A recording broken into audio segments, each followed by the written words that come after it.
একটা পেঙ্গুইন দেখবো। পেঙ্গুইনটা খুবই সুন্দর, লাইটিং কোয়ালিটি বেস্ট। মায়ের দোয়া কালেকশন, মিরপুর 1, ছিন্নমূল মার্কেট, 013085353733। আমরা একটা এখন ওপেন করতেছি।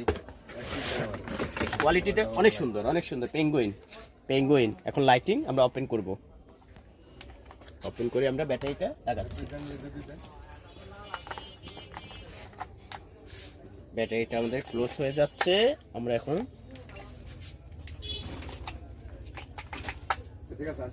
আমরা এটা দেখব। এই যে আমরা ওপেন করতেছি এটা। এই যে আমরা এখন ওপেন করলাম। পেঙ্গুইনটা খুব সুন্দর, খুব সুন্দর। পিছনে কোয়ালিটিও আরো সুন্দর, অনেক সুন্দর।